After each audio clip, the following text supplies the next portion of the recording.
Right.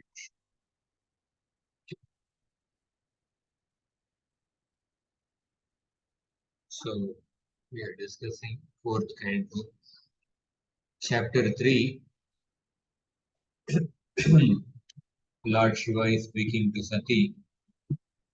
Sati expressed her desire to go and attend the sacrifice conducted by her father Daksha Prajapati.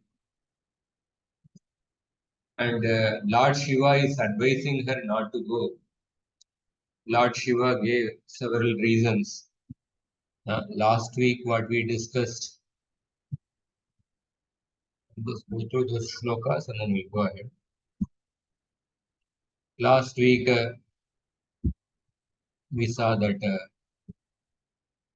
Lord Shiva told that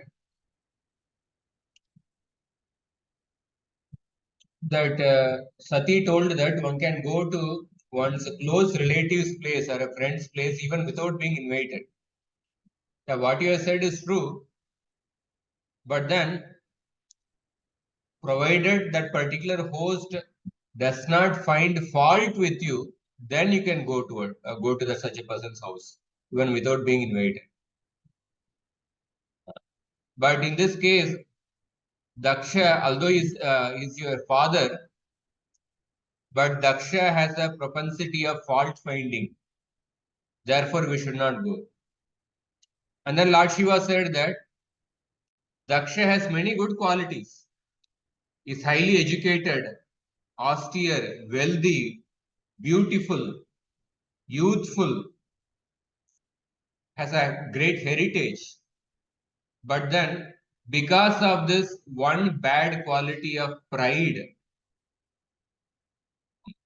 this pride has made him blinded. And therefore, all these other good qualities have become spoiled because of this addition of this pride. Therefore, Daksha has lost all the good sense and is not able to appreciate the glories of other great personalities.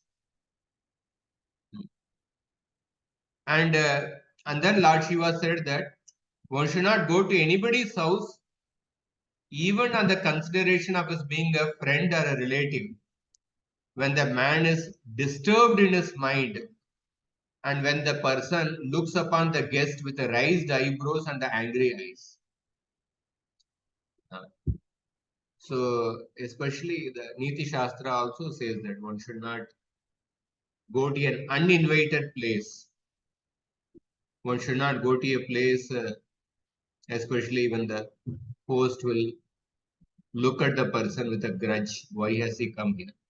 Lord Shiva is advising like that. We will read the 19th shloka. Somebody can repeat after me.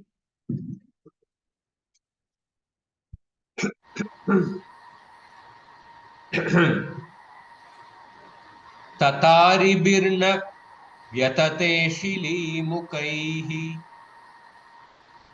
तथारिभिर्न व्यतते सिलीमुखे शेतेर्दिताङ्गो हृदयेन दूयता शीते दितांगो हृदयेन दूयता स्वानां यथा वक्रधियां स्वानां यथा वक्रधियां दुरुक्तिभिः दिवा निशं तप्यति मर्मताडितः दिवा निशं तप्यति मर्मताडितः. Translation. Lord Shiva continued, if one is hurt by the arrows of an enemy, one is not as aggrieved as when cut by the unkind words of a relative, for such grief continues to rend one's heart day and night. So Lord Shiva says that so Ari means enemy. Tata aribihi na vyatate shilimukaihi shete arditango hृदयेन दूयता. शत्रुओं के बाणों से शरीर के छिद्र जाने पर भी वैसी व्यथा नहीं होती है. Enemy can actually pierce you with a very sharp arrow, but even then you will not experience such pain. जैसे कि कुटिल बुद्धि अपने स्वजनों के दुर्वचनों से होती है. You will not experience that much pain as when your own close relative. But kutila buddhi, vakradiyam, vakradiyam, somebody who has vakradiyam, how it is translated? Deceitful. Somebody, a near and close relative, but who is deceitful, who speaks very harsh words. Duruktibir. You will experience much greater pain by the harsh words spoken by some crooked your close relative. अंगों के बिंद जाने पर सोता है, किंतु कुवाक्यों से हृदय में कष्ट पाता हुआ दिन रात संतप्त रहता है. Enemy may pierce you with the arrows. Your body may be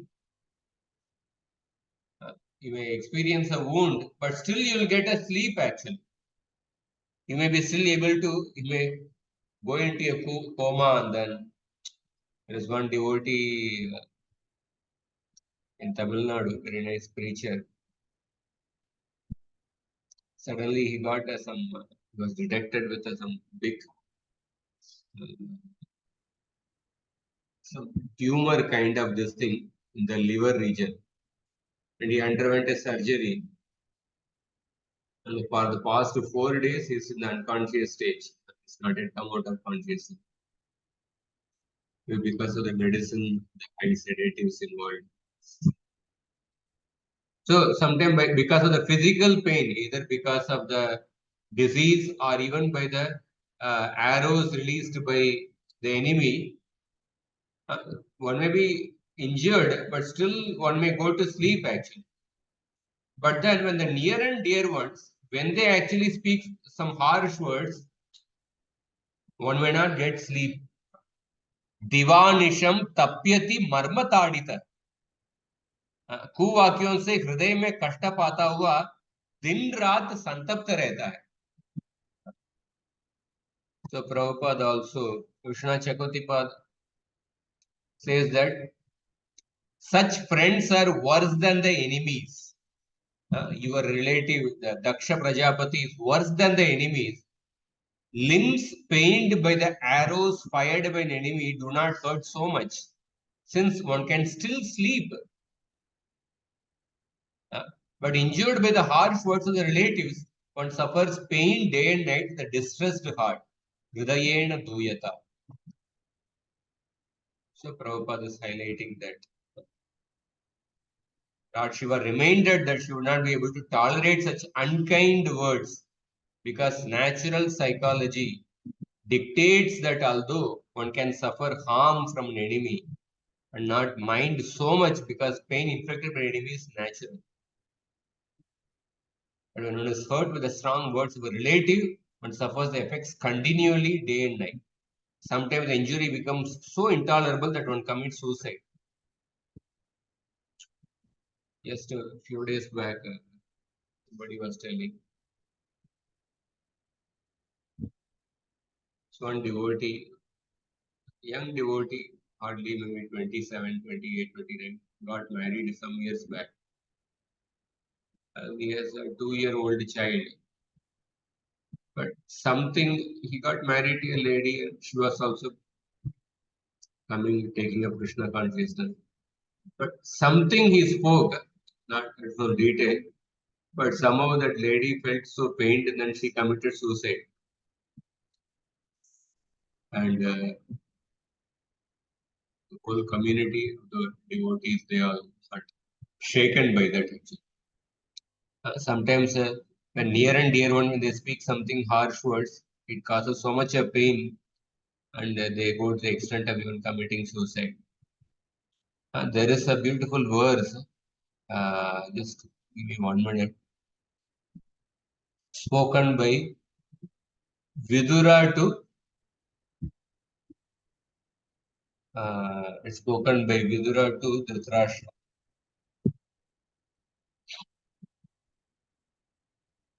What is that shloka?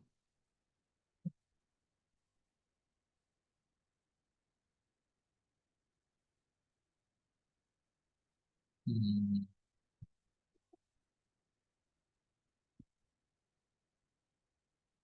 Yeah, it is in the Mahabharata Udyoga Parva.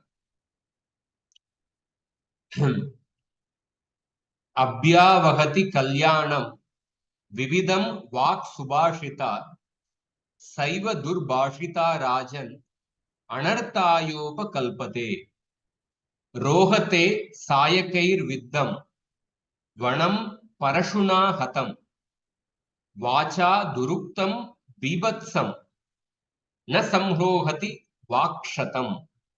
O King Dhritarashtra, speech that is pleasant in nature carries a variety of auspiciousness with it.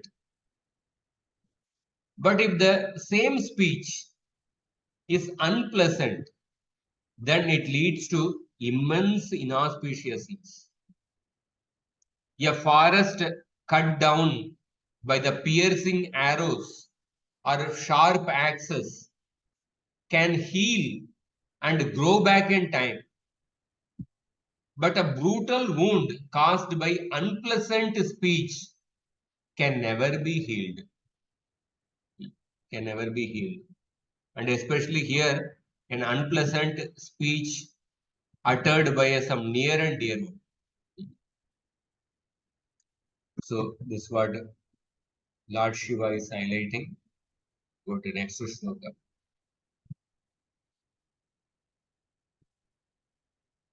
Vyaktam त्वमुत्कृष्टगते प्रजापतेः व्यक्तं त्वम् उत्कृष्ट गते प्रजापते प्रियात्मजानामसि सुब्रुमे मता आत्मजानामसि सुब्रुमे मता तथापि मानं न पितु प्रपत्स्यसे तथापि मानं न पितु प्रपत्स्यसे मदाश्रयात्थ परितप्यते यतः दाश्रयात् का परितप्यते यतः. Translation: My dear white complexion wife, it is clear that of the many daughters of Daksha, you are the pet. Yet you will not be honored at his house because of your being my wife. Rather, you will be sorry that you are connected with me. So here, Subru, that means a beautiful eyed wife. Vyaktam, it is very clear. It is very clear that Priyatma Janam, you are the favorite of Daksha.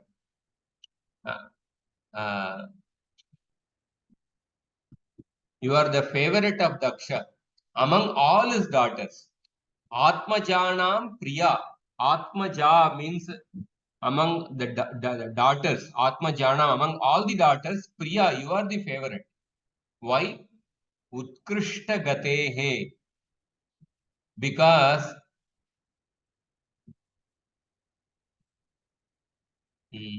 what the reason? Because of your excellent qualities. You are the favorite among all the daughters. That is my opinion. Me mata. It is my opinion. Tathapi, but still, your father, Pituhu na manam prapatsyase. Your father will not respect you. Why? Mad ashrayat kap paritapyate yatah. Because he is tormented by your relationship with me. Mad ashrayat, because of your relationship with me, he is tormented. So, read the Hindi also. हे सुंदरी, मैं जानता हूं कि तुम परम उन्नति को प्राप्त प्रजापति दक्ष को सभी बेटियों से अधिक प्यारी है और सम्मानित हो, फिर भी मेरे आश्रित होने के कारण तुम पिता का सम्मान नहीं पाओगी, क्योंकि दक्ष प्रजापति मुझसे जलते हैं, परितप्यते. He is burning because of envy towards me. His heart is burning because of envy towards me, and because of your relationship with me, although you have excellent qualities, although you are the dear among all the daughters, but still he will not respect you. You see that Lord Shiva is speaking in such a far-sighted manner. Sati was speaking in an emotional state of mind, but Lord Shiva is speaking with proper intelligence, with proper discrimination. You will see at the end of the section, there is a clash between the emotional intelligence of Sati and the rational spiritual intelligence of Lord Shiva. Lord Shiva is giving very proper actually reasoning. So Prabhupada says here, even if Sati proposed to go alone without her husband, still she would not be received well because she was his wife. So there was every chance of a catastrophe, even if she wanted to go alone. Therefore, Lord Shiva indirectly requested her not to go to her father's house. So here we see that a superior is giving guidance. Lord Shiva is giving guidance to Sati properly. But let us see what Sati will react.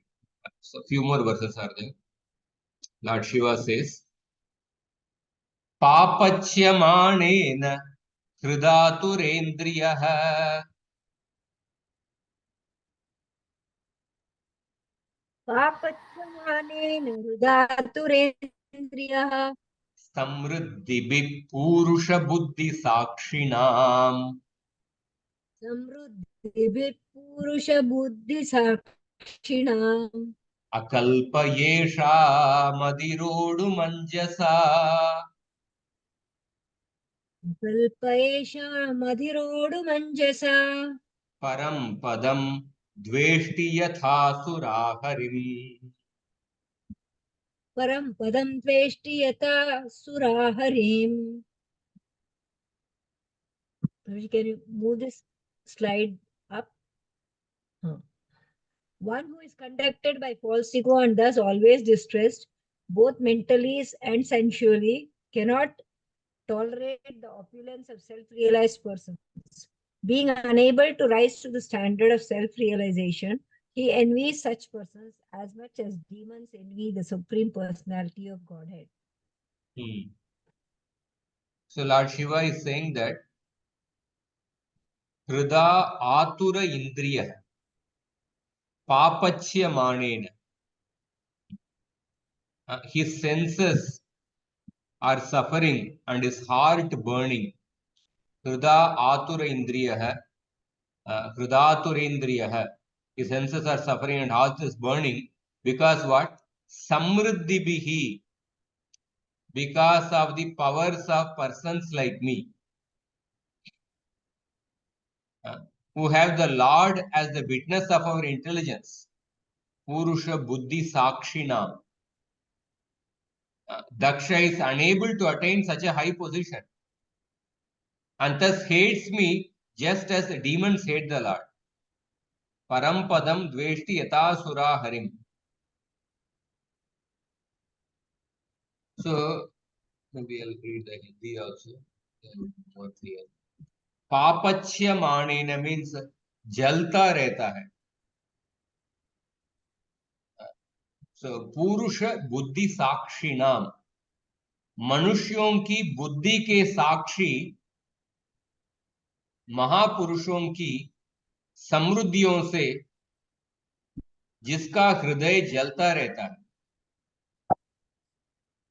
और इंद्रियां व्याकुल रहती है, वह इन महापुरुषों के पद को सरलता से प्राप्त करने में असमर्थ रहता, किंतु उनसे द्वेष रखता है, और असुर भगवान श्री हरि से द्वेष करते हैं, जैसे असुर भगवान श्री हरि से द्वेष करते हैं.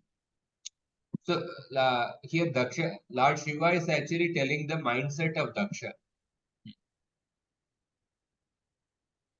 So when Lord Shiva is giving such advice to Sati, Sati is probably telling to Shiva, "Oh Shiva, you must have mentally been somewhat hostile to Daksha."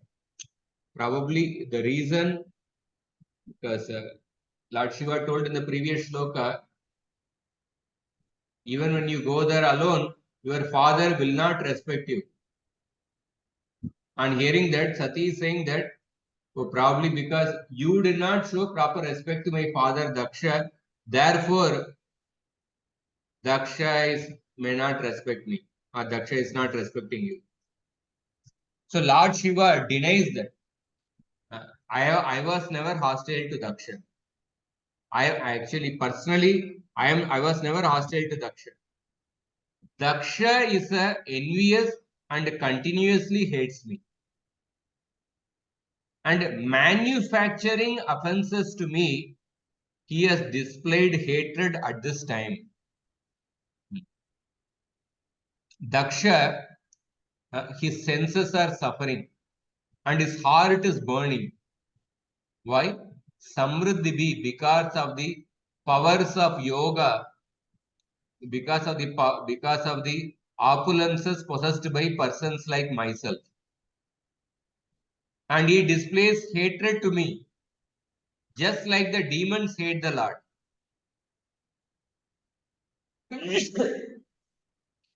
Just like the demons hate the Lord.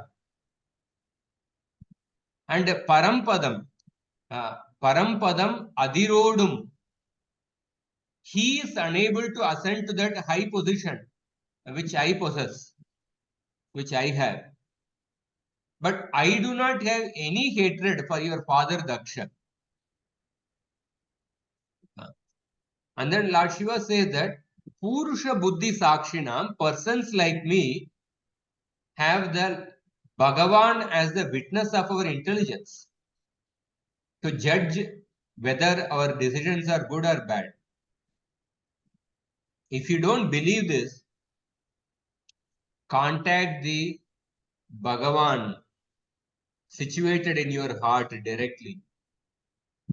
Enter into Samadhi and consult the Bhagavan situated in your heart directly and ask him about my good and bad qualities.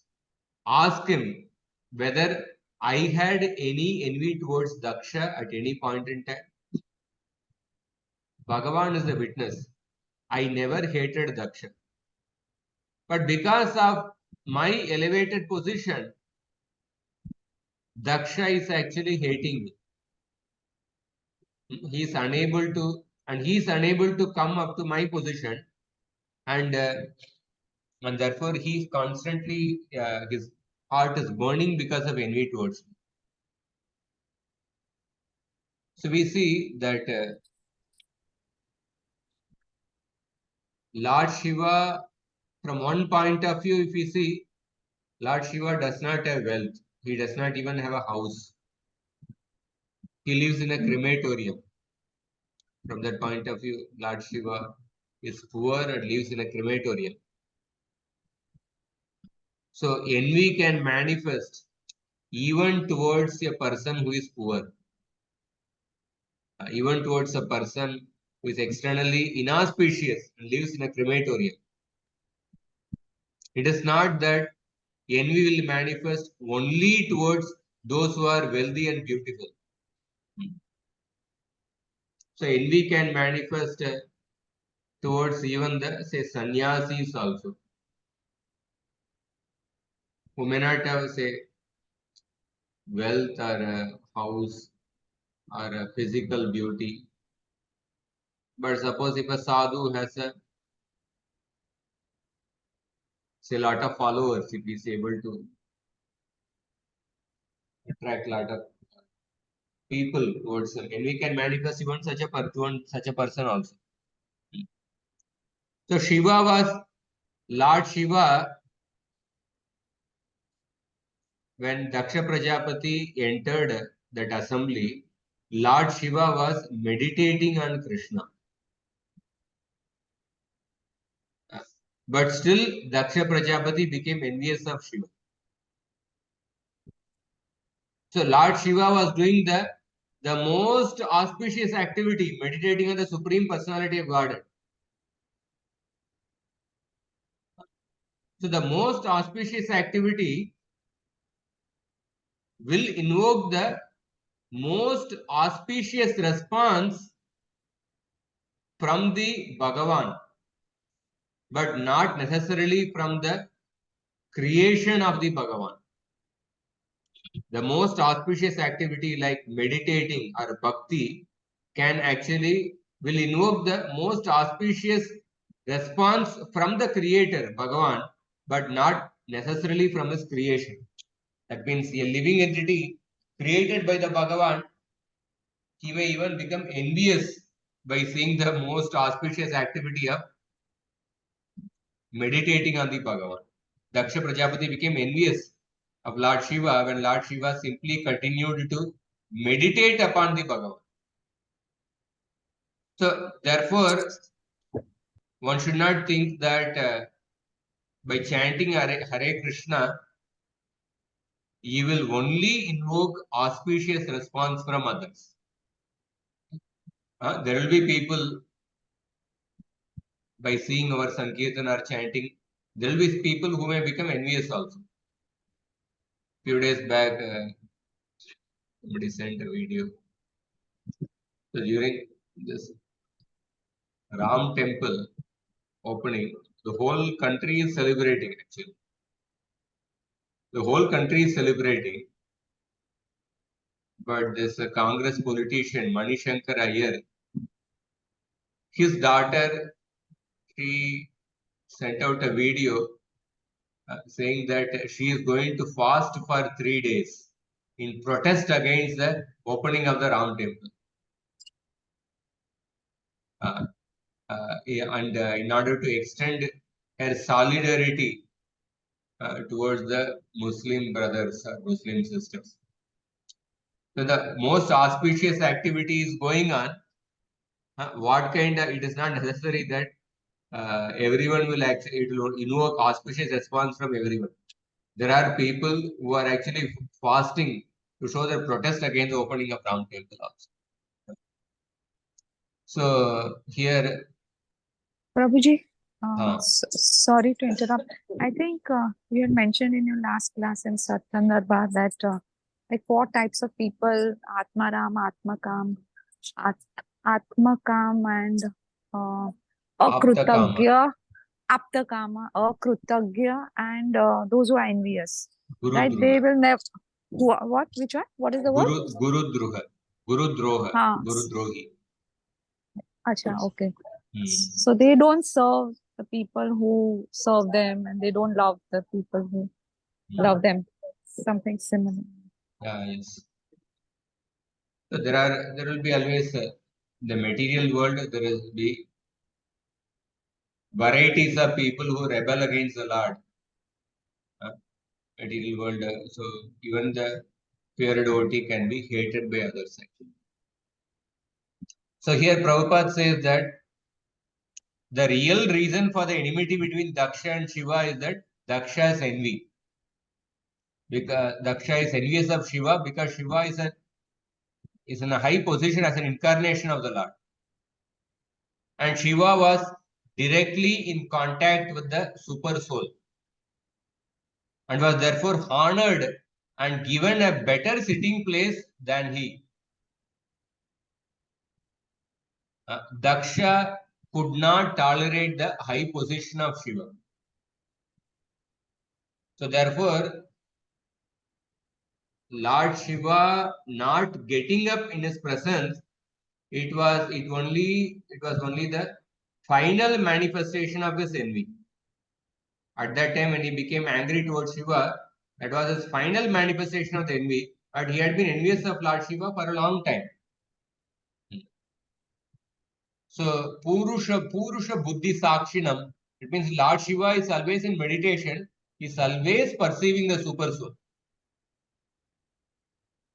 And such a person who is absorbed in meditation of the Supreme Lord is very great, and such a person cannot be imitated by anyone, especially an ordinary person. But Daksha Prajapati became envious and cursed Lord Shiva. So those who are actually self-realized see every individual body as a temple of the Supreme Lord, because the Supreme Lord in his Paramatma is residing in everyone's body. So therefore, even when we offer, Prabhupada says that when we offer respect to a person, it is not to the material body, but to the super soul present within the heart of the person. And when a person is meditating upon the Supreme Lord, he is already offering obeisances to the super soul. Hare Krishna. Can you hear? So when we offer respect to a person, we are offering respect to the super soul within the heart of the person. So when somebody is meditating on the Supreme Lord, he is already offering obeisances to the super soul. Even if he has not externally showed respect by Anjali Mudra or by offering obeisances, but he is already offering obeisances to the super soul because always he's already in meditation of the super soul. Therefore, although Lord Shiva did not get up to welcome Daksha, although Lord Shiva did not externally show respect to Daksha, but he actually showed a respect to Daksha because respect to a person is really respect to the super soul in the heart. But because Daksha Prajapati is in a bodily concept of life, he didn't understand respect is toward the super soul. He was expecting respect for his body. And because Lord Shiva did not show that external respect, therefore he became envious, he became angry. So Daksha was not very elevated. He thought that obeisances were offered to the material body, and therefore Lord Shiva did not offer respect to his material body. And Daksha became envious. So Asuras are always envious of the Supreme Lord, and they simply want to kill him.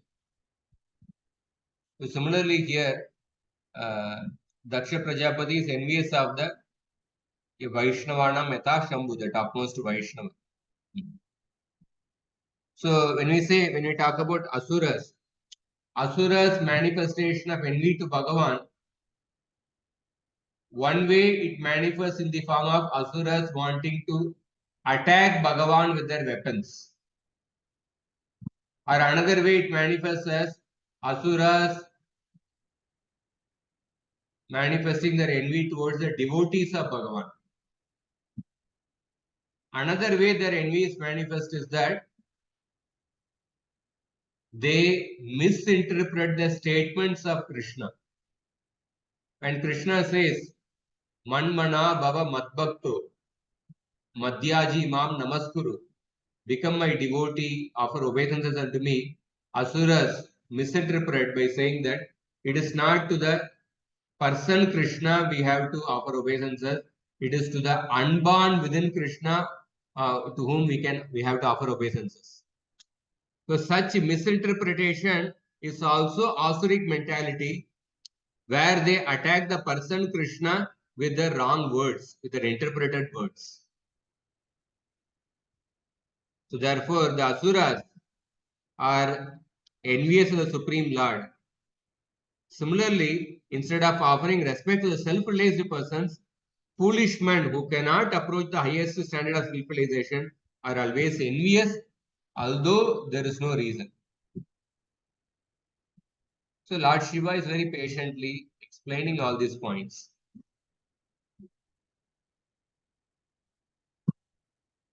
And then Then further, Lord Shiva says, Pratyudgama prashrayanabivadanam.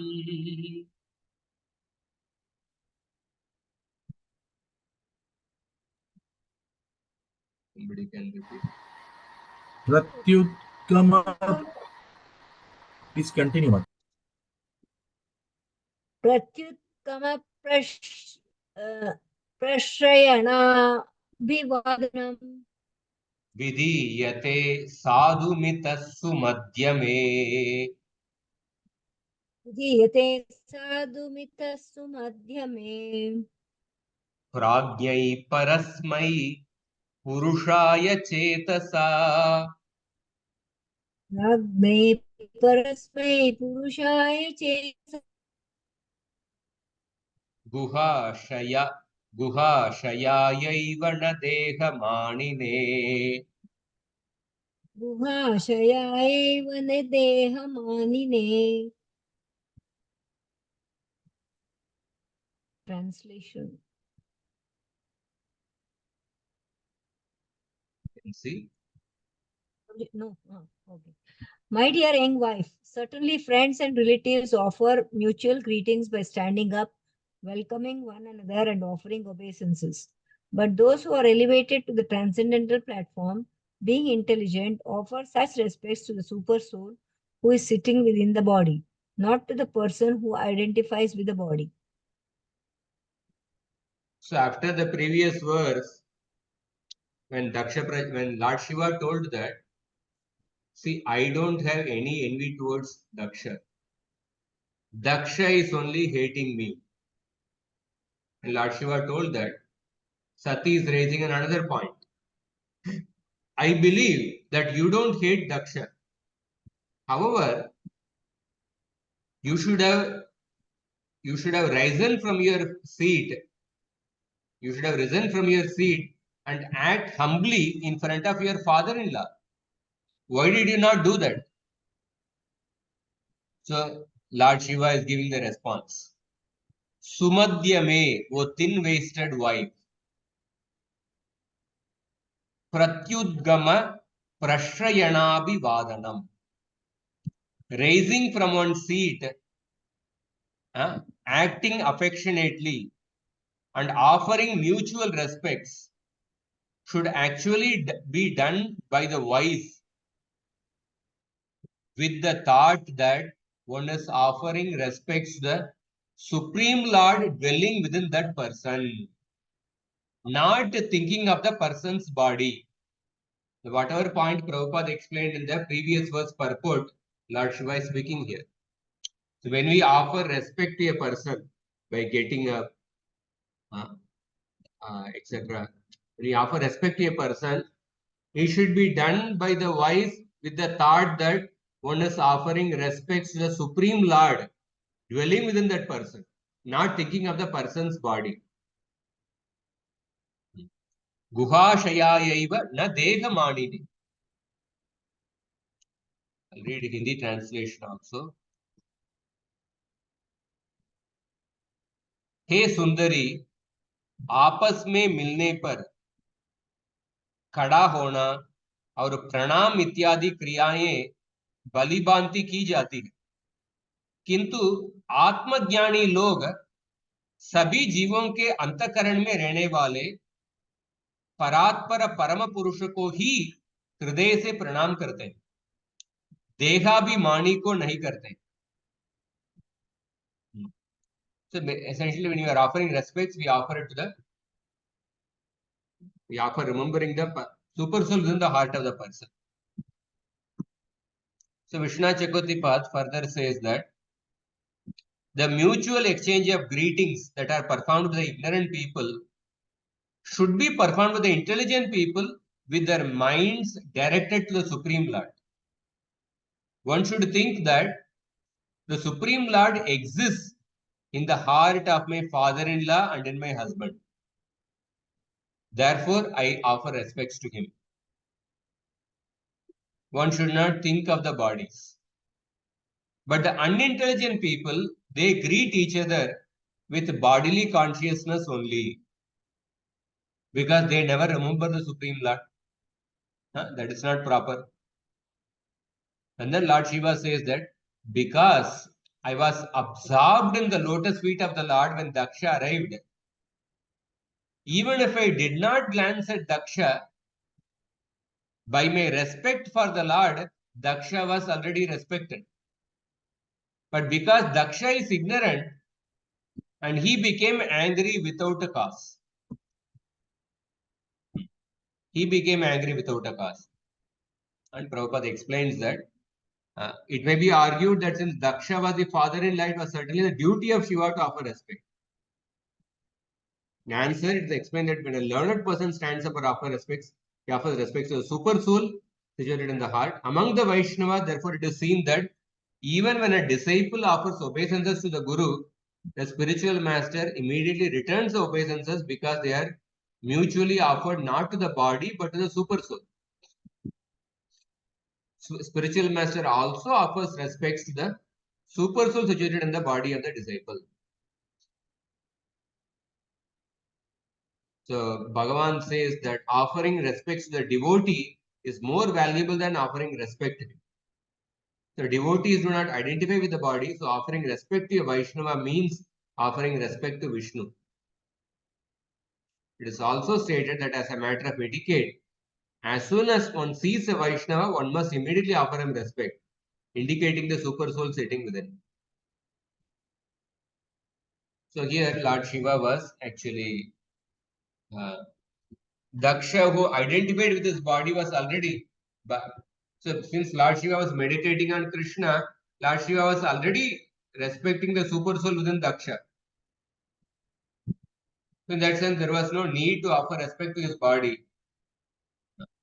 And that is also not directed by any Vedic injunction.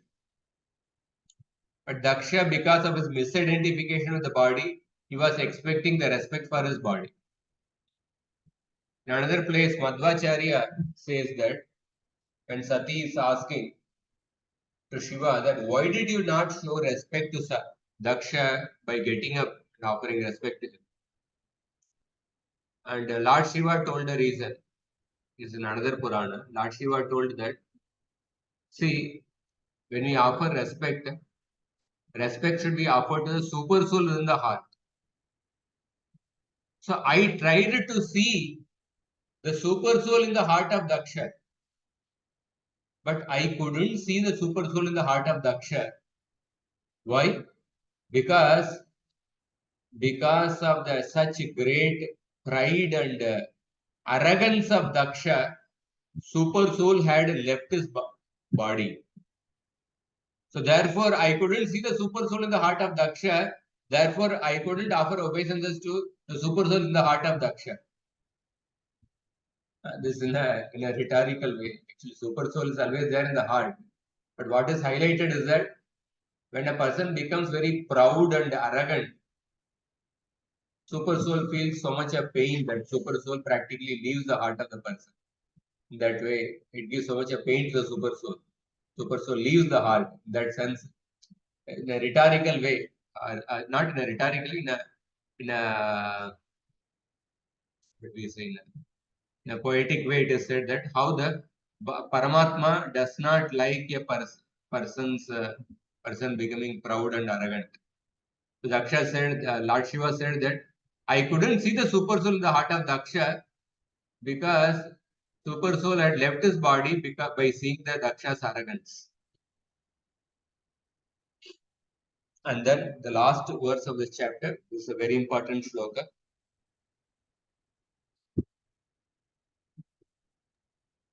Sattvam vishuddham vasudeva shabditam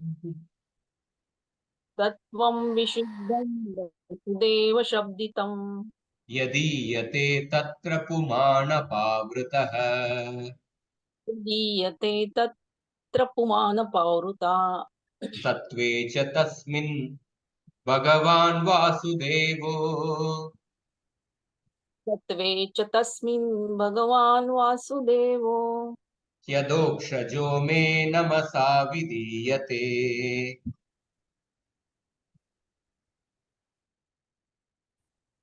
यदोक्षजो मे नमसा विधीयते. Translation.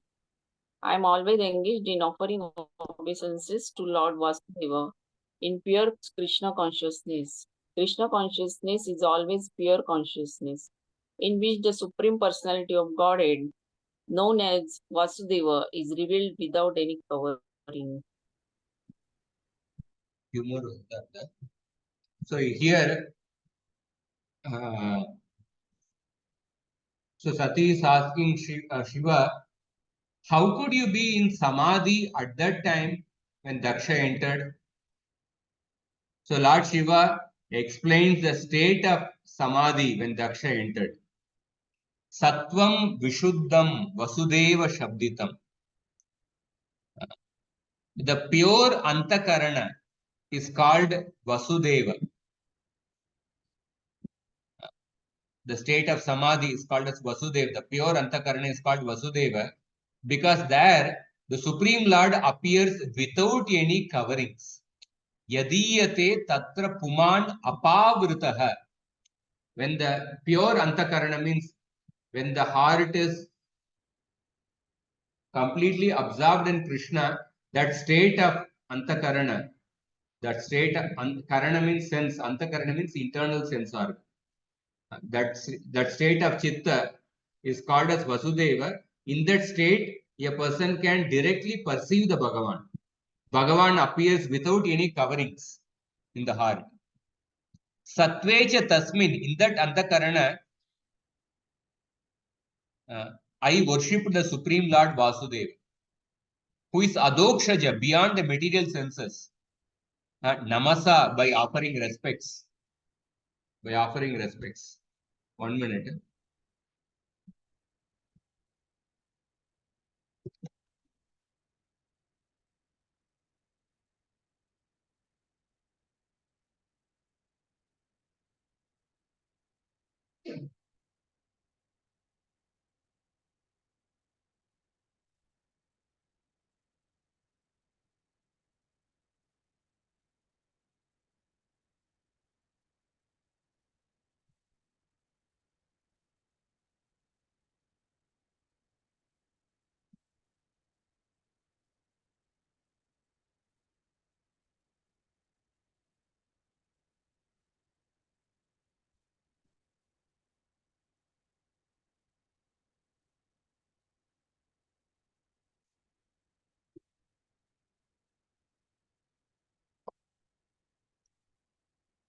So, in that Antakarana, I worship the Supreme Lord Vasudeva beyond the material senses by offering respects.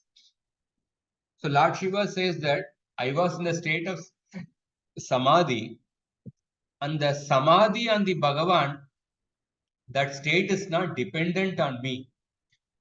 Rather, in that state, I am dependent on the Bhagavan. So, I cannot make a rule for when he will appear. So, whenever I was in the state of Samadhi, in it was not within my capacity to come out of the state of Samadhi immediately. Because in that state, I was dependent on the Bhagavan. So I cannot make a rule that, okay, I can immediately come out of that state. The spiritual Antakarana is called Vasudeva. Or another meaning is that the spiritual state composed of the actions of Chit Shakti is the producer of the Lord's appearance. So it is because in that spiritual mind or the state composed with Chit Shakti, the Lord without covering called Vasudeva appears. So Vasudeva means one who appears. So Vasudeva, one of the meaning of Vasudeva is that the son of Vasudeva. Krishna is called as Vasudeva because he is the son of Vasudeva. But another meaning of the word Vasudeva is that one who makes his appearance when the Chitta is in the state of Vasudeva. Vasudeva means Vishuddham Sattvam. When the Antakarana is in the state of Vishuddha Sattva, that state is called as Vasudeva. Bhagavan is called as Vasudeva because he appears in the state of Vasudeva. So, Vasudeva, the Supreme Lord dwells there. Therefore, the Antakarana is called Vasu. Because it is completely spiritual, it is called Deva. That is the derivation of the word Vasudeva. This is another derivation of the word Vasudeva. Vasu means Vasati. Supreme Lord dwells in that state. And because it is a spiritual state, therefore it is a Deva. Deva means divine, spiritual. That is the derivation of the word Vasudeva. So in the Antakarana, in that particular state of Vasudeva, Bhagavan appears. Although the Bhagavan is Adokshaja, is beyond the senses, but he appears when the Antakarana is in the pure state of Vishuddha Sattva. And that Bhagavan is particularly meditated upon by offering respects, which also indicates other services to Bhagavan. So Lord Shiva is saying that I was in the state of Samadhi, I was serving the Lord. Because of my uninterrupted service to the Lord, I did not have external awareness. And I did not have external awareness what was happening around me. I couldn't come out of that state. Sati, you tell me if that is a fault on my part. Is that a fault on my part? Like that, Lord Shiva is asking Sati. Prabhupada gives a detailed purport. We'll go through in summary. So the living entity is constitutionally pure. Asangoyam Purushaha. But a living entity identifies with the body and the mind because of misunderstanding. But when a person becomes fully Krishna conscious, then he comes to his original constitutional position, and that state of original constitutional position is called Shuddha Sattva or Vishuddha Sattva. That means a person becomes transcendental to the material qualities. And this Vishuddha Sattva is directly under the control of the internal potency of the Lord. In that state, the activities of the material consciousness completely stop. So just like when iron is actually put into the fire, it becomes warm and it becomes red hot. So in that state, it acts like a fire, although it is an iron. Although it is iron, it acts like a fire. So similarly, when the consciousness becomes fully Krishna conscious, at that time the consciousness comes completely under the control of the spiritual energy of the Lord. Similarly, when copper is surcharged with electricity, the action of the copper stops, but it acts as an electricity. And Krishna speaks about that. Mamchayo, how to come to that state? Mamchayo avyabhicharena bhakti yogena sevate sagunan samatitetan brahma bhuyaya kalpate. Prabhuji, sorry, can you repeat that copper thing? Sorry. Can you repeat that copper thing? Surcharged with electricity, it stops acting like a copper, rather it starts acting like electricity. It starts acting like electricity. So that means when you touch that copper, you will get a shock. Normally when you touch a copper, you won't get a shock. But when the copper is surcharged with electricity, it stops acting like a copper, it acts like electricity. You get a shock. So anybody who engages in devotional service, he comes to the state of Shuddha Sattva. And this Shuddha Sattva, this state of Shuddha Sattva is called as Vasudeva. Vasudeva is also the name of the person from whom Krishna appears. In that state of Vasudeva, Shuddha Sattva, Bhagavan appears, therefore he is called as Vasudeva. The pure state is called Vasudeva because in that state, Vasudeva is revealed without any covering. To execute unadulterated devotional service, one must follow the rules and regulations of bhakti without desire to gain material profit by fruitive activities or mental speculation. And then further says that in pure devotional service, one simply serves the Supreme Lord as a matter of duty without reason, anya abhilashita shunyam, and without being impeded by any material condition, ahaituki apratihata. And that state is the Shuddha Sattva. And in that state, Krishna is revealed in the heart of the devotee. And Jiva Goswami has also, when we go through Bhagavad Sandarbha, we are in 48th Anucheda. But in one of the later Anuchedas, Jiva Goswami explained this verse in even more detail. So Jiva Goswami, also Prabhupada says that when we offer respects to the spiritual master, we say Jaya Om Vishnupada Paramahamsa Parivrajaka Ashtotra Shata. We add the word Ashtotra Shata means 108. So Ashtotra Shata is added to indicate that person who is situated in Shuddha Sattva. That means one whose mind is only thinking of how to serve Krishna.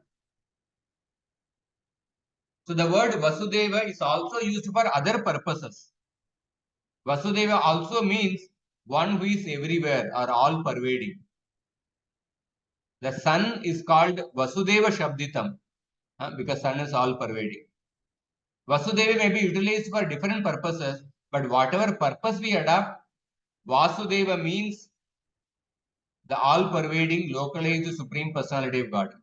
Vasudeva Sarvamiti Sa Mahatma Sudurlabha. So Vasudeva is the ground wherein Vasudeva is revealed. So when one is free from the contamination of material nature or in Vasudeva state, Vasudeva, the Supreme Person, is revealed. This state is also called as Kaivalya, pure consciousness. Jnanam Satvikam Kaivalyam. Therefore, Vasudeva also means Kaivalya. Generally, the word Kaivalya is used by the impersonalists. But the impersonal Kaivalya is not the last stage of self-realization. In Krishna consciousness, Kaivalya means attaining prema for Krishna. So in that state of Kaivalya or Vasudeva, one can understand the Supreme Personality of Godhead. And all these activities are under the guidance of the internal energy of the Lord. Further, 2 more paragraphs are there. So Sattvam Vishuddham Vasudeva Shabditam Yadiyate Tatra Puman Apavrita. Prabhupada explains the word Apavrita. The action of the internal energy is described in this verse as Apavrita, free from any covering. So because the Bhagavan is Adokshaja, who is beyond any senses, beyond the mind and senses, but when the senses are purified by bhakti, Rishikena, Rishikesha, Sevanam Bhakti Ruchyate, so at that time, one can perceive Krishna without any covering. So one may inquire that since factually the devotee has the same material existential body, how is it possible that the same materialistic eyes become purified by bhakti? That is why Mahaprabhu said, Cheto Darpana Marjanam. The chanting of the holy names, devotional service, it cleanses it removes the dust from the mirror of the mind. So in a clean mirror, one can see one's face very distinctly. So similarly, by purified consciousness, one can have a clear conception of the Supreme Lord. Abhyasa yoge yuktena chetasa nanyagamina paramam purusham divyam yati partanu chintayan. So Abhyasa yoga yuktena chetasa ananyagamina, chetasa nanyagamina. Simply by hearing about God and chanting about Him, if one's mind is always engaged in chanting and hearing, It is not allowed to go elsewhere. One can realize the Supreme Lord. As Mahaprabhu has also confirmed, Cheto Darpana Margin. Last paragraph. So Lord Shiva said that since his heart was always filled with the conception of Vasudeva, he was always offering obeisances to the Supreme Lord. So Lord Shiva was in the state of Samadhi. And Samadhi, the state of Samadhi is not under the control of the devotee. Rather, it is under the control of Vasudeva. Because the state of Samadhi, the entire internal energy of the Supreme Lord acts under his control. Material energy also acts under his control. But Krishna's direct will is specifically executed through the internal energy. And the state of Samadhi is under the control of the internal energy, which is directly under the control of Krishna. And Krishna says that Ajopi san Avyayatma Bhutanam Ishwaropi san Prakritim Swam Adhishtaya Sambhavami Atma Mayaya. Atma Maya means internal potency. So the devotee never commands that, oh, my dear Lord, please come here so that I can see you. It is not the position of a devotee to command the Supreme Lord to come before him or to dance before him. There are many so-called devotees who command the Lord to come before them dancing, the Sahajiyas, many so-called devotees. But the Lord is not subject to anyone's command. But if he is satisfied by one's bhakti, he reveals himself. That is why the word adokshaja is used. The Lord is beyond the material senses, but one cannot realize the Supreme Lord simply by the attempt of one's speculative mind.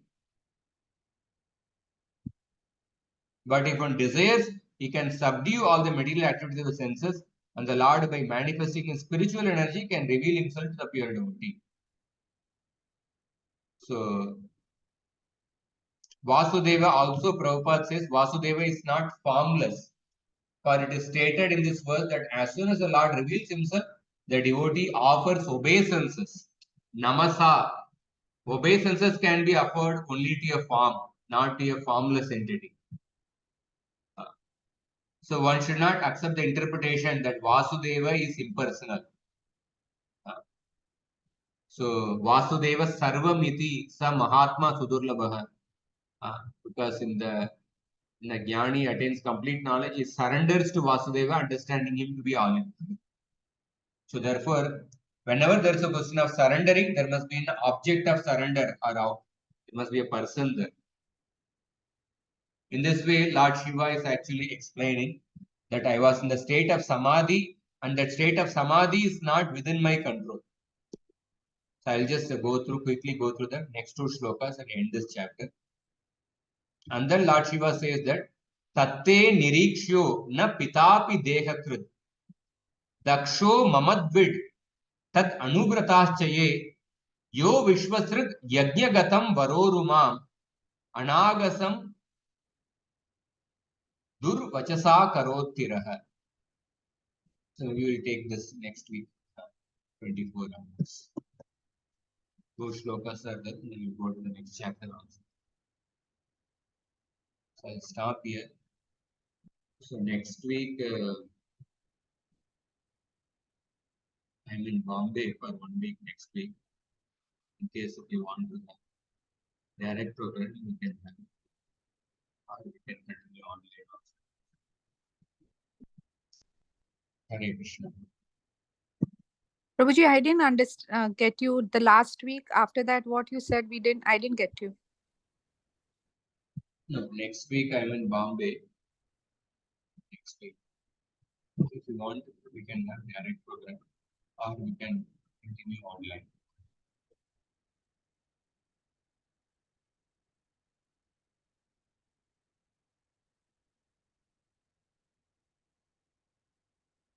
Hare Krishna. Are you able to hear? Yes, Prabhuji.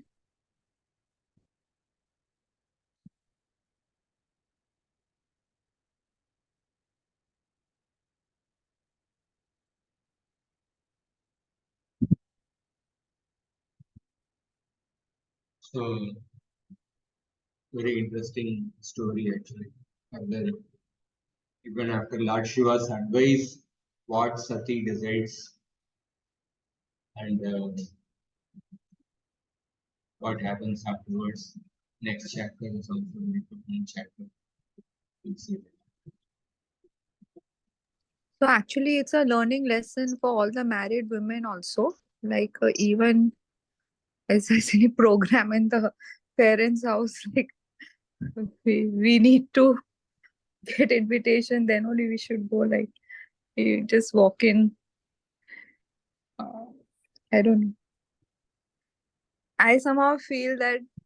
I mean, of course, not considering that curse or I mean whatever uh, bitterness which happened, but for a woman to just go to a parent's house without invitation is okay, you know. Like, I mean, I can understand the context in which everything is being spelled, but Yeah, this episode has many angles actually. Apart from Vaishnu Aparad, envy, there are also other aspects like guest reception, becoming emotional, going to a place without invitation, especially going to a place where you are not wanted, you are not respected. So many other aspects are good.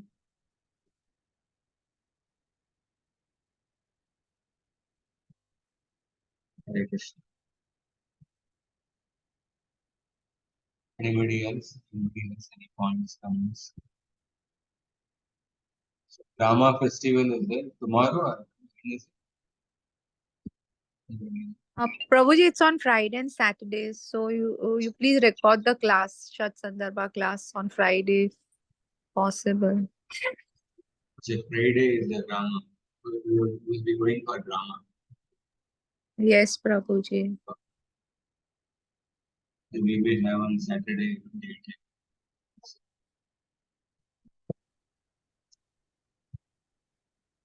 Hare Krishna. Yes. Prabhuji, I just want some clarification. Hmm. Like all these Prajapatis came from Brahma. Brahma came from Brahma. Hmm. And Brahma is a pure soul. And this even the Prajapatis, so many sages and all, they're all elevated souls. How is it they have all these anathas? Is it because, I mean, this thing I'm telling you, is it because that Brahma is created the living beings in different modes, animals in different modes? That's how they got all the different people had because Durvas Muni is full of anger, and it's a different anarthas are there. So I just want some clarification about it. Because See, they Machi and all are, they're all very great elevated souls, no? All are. So how is it they see, have? they are all, when we say pure soul, it's not that they are pure devotees. We think in terms of pure devotees. So Prajapati, Brahma himself, he need not be a pure devotee. The current Brahma, he is a pure devotee. But sometimes a Brahma may be a Karma Mishra Bhakta, a Karmi, or sometimes a Brahma may be a Jnani. Because to become Brahma, it is not that one has to be a pure devotee. To become Brahma, the qualification is that one should have followed Varnashram Dharma purely for 100 lifetimes. That is the qualification for Brahma. It is not that one has to be Anyabhilashita pure devotee. Sometimes a person who has that qualification may also be a pure devotee, but sometimes it may not be. Actually. Similarly, Prajapati has a particular qualification, which is not that he has to be a pure devotee of Krishna. Definitely, he has to be an astika. He has to be within the Vedic fold. He cannot be outside the Vedic fold. But he may not be a pure devotee. He should have acquired certain piety, qualifications. And sometimes a person after getting a particular post, because of the post and one may get one may identify with the post, one may become proud. And that is what happened in the case of Lakshmi. But Narada Muni and Shiva, they also came from Brahma's this thing only, those mind and forehead and all. But they are supposed to be pure devotees. They are pure devotees, no? Yes. Huh. So we see in the Brahma's creation also, when we discuss third canto, how different personalities came from Brahma, and Brahma was in different states of consciousness. Third canto, 20th chapter, you can read. I think we That's what I discussed it. said. Different states of consciousness, accordingly, the living, they came out. So it depends on the state of consciousness in which Brahma was. Yes. Yeah, that's what I just wanted. Yes. Okay. Thank you. So, if it's not too late, Prabhuji, so like according to, I don't know if I'm speaking correctly. So, Madhvacharya, like it's the Brahma and Vayudev, they are pure devotees and not the gopis. And Lakshmi is not the internal potency, she's the Jiva Tattva. Then still we are doing this Brahma Madhva Gaudiya Sampradaya. Like I'm not too clear about it. I don't know if my question is also correctly spoken. They may not say that the gopis are not pure devotees or something. In the Madhva Sampradaya, Brahma is considered to be the Vayu Sarvottama.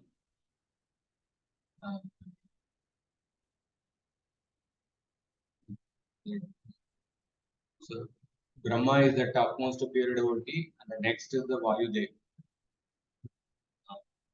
Vayudev is the best among the Jiva, another pure devotee next chapter. So they give like the Gaudiya Sampradaya, gopis are the topmost devotees. They follow the precepts of the gopis. In Madhva Sampradaya, they consider Brahma, Vayudev as the topmost pure devotees. Well, it may not be, as I mentioned, that Brahma in every yuga is not a pure devotee. Maybe sometimes a Karmamishra Bhakta, sometimes a Jnani. There's also specific purport we discuss in the third canto. So in this yuga, definitely Brahma is a pure devotee, and Madhva Sampradaya, they say that this Brahma is the topmost devotee, and Vayudev is the deputy of Brahma. He will become Brahma in the next they consider like that. And so all these sampradayas, they have different sampradayas. They are complete in different respects. When you say 200 ml glass full, 500 ml glass full, 800 ml glass full. All the glasses are full, but still there is a gradations in those glasses. One is 200 ml, another is 500 ml, another is 800 ml. So similarly, that the Sampradaya, Sri Sampradaya, Madhva Sampradaya, and from Tattva point of view, there is no fault. They present the right Tattva. But from Rasa point of view, their conclusions vary. The conclusions vary. There are higher conclusions are given in certain Sampradayas, like Gaudiya Sampradaya compared to other Sampradayas. So these different Sampradayas are like different political parties. This analogy may not apply in the current time, but the different political parties, they are ultimately, although they may have differences among themselves, but still they have a common purpose of working for the nation. So similarly, although the Sampradayas, Madhva, Sri Sampradaya, Gaudiya Sampradaya, they may have certain differences in Tattva as well as in Rasa aspect, but still in certain core aspects of Tattva, The Jivatma is an eternal servant of the Bhagavan. Jivera Swarupa hoy, Krishnera Nityadas and Vishnu ho Nityadas. In that there is no contradiction. So in that sense, the core aspects of Tattva, there is commonality. But there are certain differences are there. So those differences have to be in a respectful way that has been discussed. It's a unity in diversity. It's a unity in certain tattvas. At the same time, there's a diversity in certain aspects. But that Lakshmi being the internal potency, and right from there, it's straight away like she's a Jiva Tattva, like that is very difficult to digest actually. So Madhvacharya, he did not want to, his philosophy is that Dvaitavada. He didn't want to give any chance for oneness. Because if we give some chance for some exception, and that exception can be taken advantage, and then one may use that advantage to extend that exception furthermore. So therefore, Madhvacharya emphasized the Dvaita even to such an extent that he put Lakshmi as a Jiva Tattva.